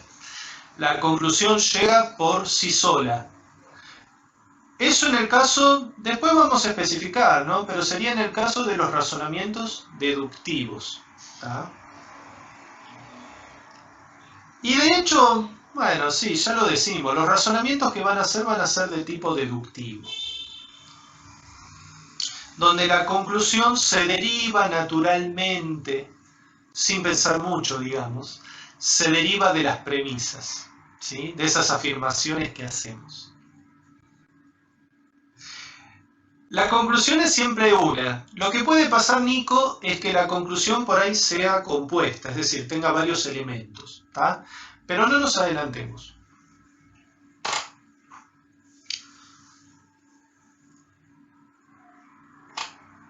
Entonces, eso es un razonamiento. Quédense con el ejemplo de los yanquis, ¿no? O de Sócrates.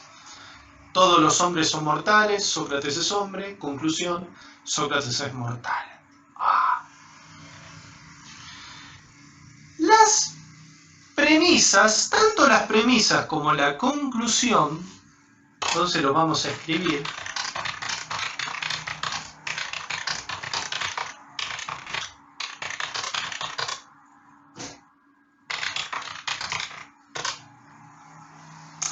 Ay, no me sale la palabra ahora.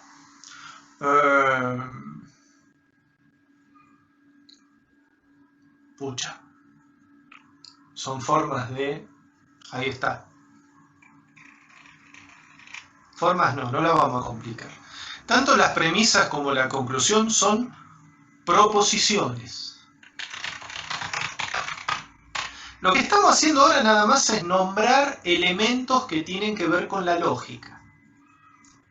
Les va a parecer medio raro por ahora, pero esto es algo, digamos, que en lo que tienen que tener fe, en que a lo largo que pase el tiempo lo van a entender. Si digo, todos los hombres son mortales, esa afirmación es un ejemplo de proposición.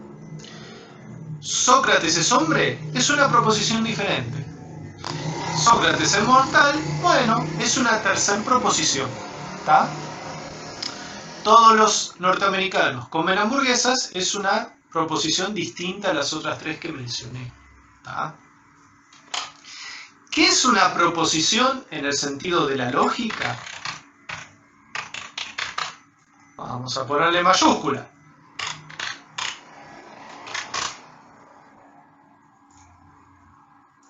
Una proposición es, para decirlo rápido y que se entienda, una afirmación de la cual se puede determinar su verdad o falsedad. Entonces ahora les voy a meter ciertos simbolitos que van a aparecer mucho. Es decir, si es B, ¿qué es la B mayúscula? Verdadero. O F, ¿qué es la F? Falso.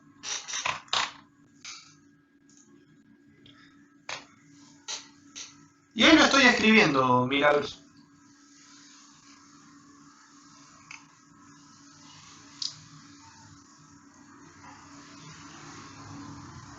Entonces, la lógica, ¿vieron que habíamos visto hace un ratito en semiótica los usos del lenguaje?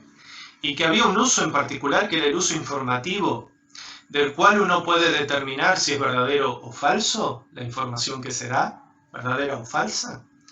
Bueno, resulta que la lógica justamente tiene que ver con el lenguaje informativo. ¿Tá?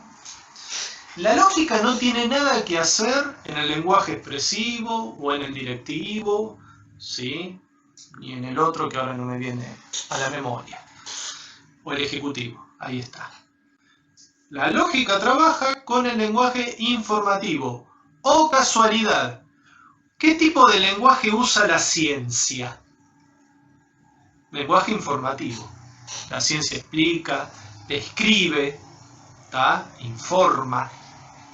Los enunciados de la ciencia se pueden determinar si son verdaderos o falsos, ya sea mediante experimentos, ya sea mediante cálculos si estamos relacionados con ciencias formales. Hasta ahora, ¿cómo vamos? A ver, voy a ver el chat. Bueno, veo que van entendiendo, me alegro. Lo siento, Nico, vos lanzaste el si se puede. Yo vi tus preferencias en Facebook y, no sé, te traicionó el inconsciente, me parece. En fin.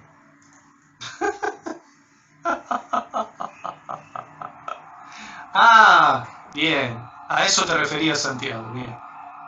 Dale. Vamos a ponerlo así.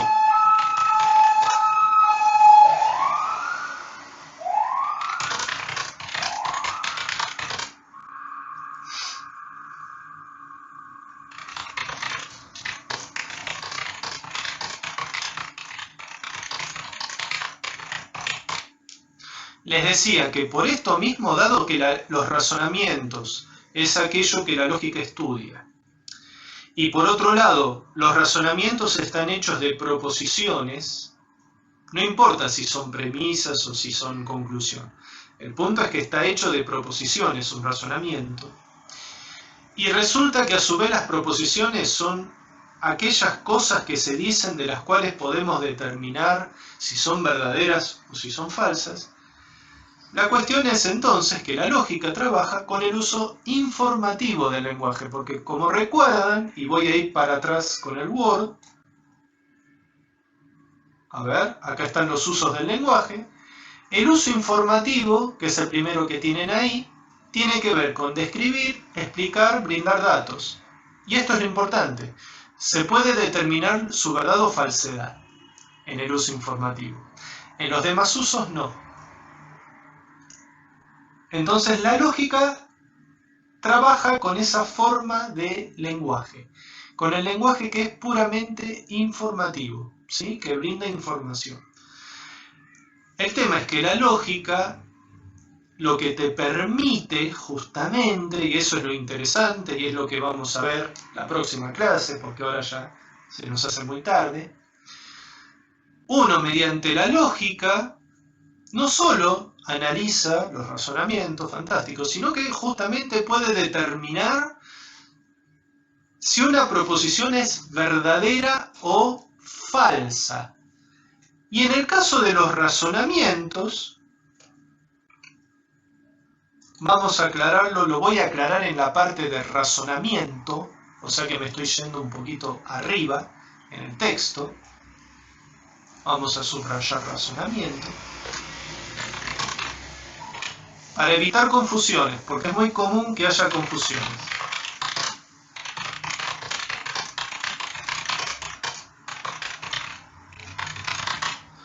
Los razonamientos pueden ser de dos tipos. Pueden ser válidos. Válido significa que la estructura entre la premisa y la conclusión encaja. Eso quiere decir que la conclusión se deriva de las premisas. En ese caso se trata de un razonamiento válido. El ejemplo que dimos recién. Todos los norteamericanos comen hamburguesas. Johnny es norteamericano, concluyo que Johnny come hamburguesas. La conclusión se derivó perfecta de las premisas. Es un ejemplo de razonamiento válido. Ahora, ¿se acuerdan de la inducción? Veo un cuervo y es de color negro. Veo 5 cuervos y son de color negro. Veo 1.000.000 de cuervos y son de color negro. Concluyo que todos los cuervos son negros. ¿Se acuerdan que la inducción era un razonamiento inválido? ¿Por qué? Porque no se verifica de las premisas que todos los cuervos sean negros. Basta con que aparezca un cuervo de otro color para que me anule la conclusión. ¿Cómo vamos hasta ahí? Claro, generalizás en la inducción. Y es inválido generalizar. Esperen, tengo que cagar a pedos a uno de mis gatos que se está comiendo una planta. ¡Salga de ahí! ¡Vamos!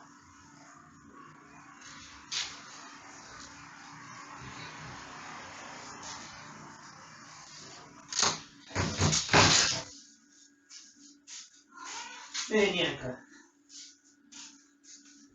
Y se ríen, qué caradura. Bueno, acá está el culpable que se estaba comiendo una planta de pimienta que la usamos para la comida. Ahora sí, chao. Y no está bueno, bien.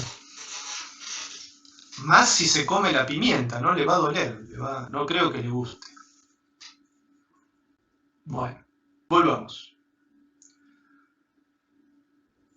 ¿Hasta ahí cómo vamos? ¿Se entiende algo? Fuera de la interrupción gatuna. La curiosidad mató al gato. Algo importante de la lógica, y con esto cerramos por hoy, ¿sí? Y lo voy a anotar. La lógica, o vamos a ponerlo así, el análisis lógico,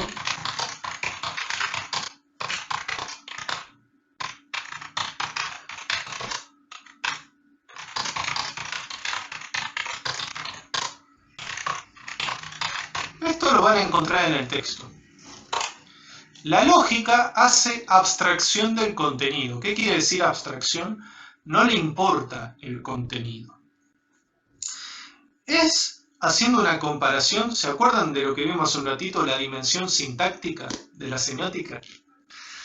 En donde se analiza el lugar que ocupan los signos, como sujeto, como predicado, como verbo, como agente. Y no le importa qué quiere decir la palabra. Bueno, en lógica pasa algo parecido. Bien. Si digo, todos los norteamericanos comen hamburguesas, quedémonos ahí, y por otro lado digo, todos los seres humanos son mortales, fíjense que el sentido es distinto, porque estoy hablando de distintas cosas, pero desde el punto de vista lógico, la estructura lógica es idéntica. Estoy haciendo una generalización, que la puedo traducir de este modo, y lo voy a escribir. Voy a escribir los dos ejemplos, ¿sí? Todos los norteamericanos comen. ¿Qué ejemplos que se me ocurren?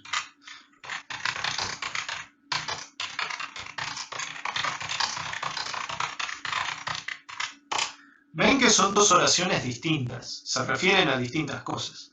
Ahora, desde el punto de vista lógico, es fantástico, lo puedo traducir así.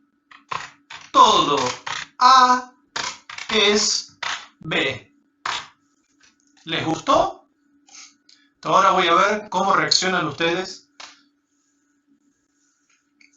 Bueno, Victoria lo entendió bárbaro porque ella es fan de la lógica. Entonces, es más, esto le parece fácil. Y al resto, se ve que es lo mismo. ¿Qué es lo que hicimos al poner todo A es B?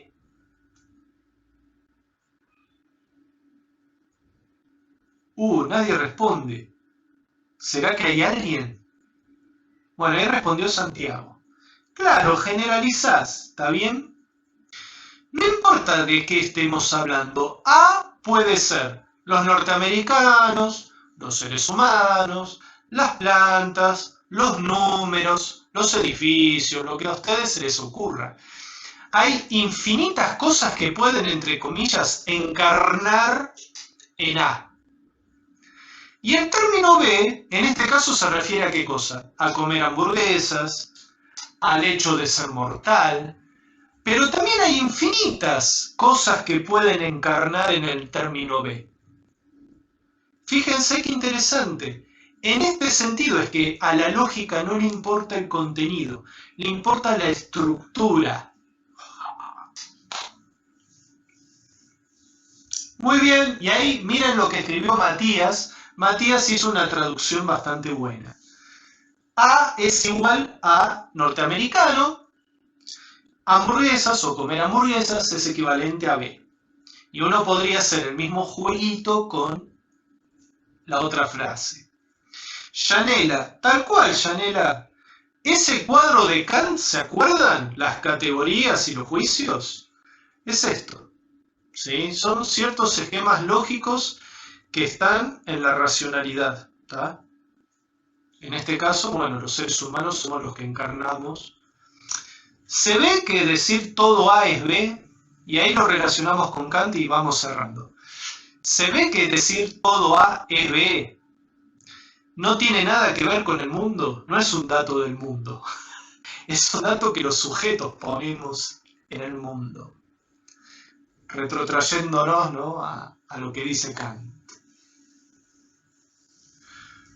Bueno, podemos ir cerrando acá.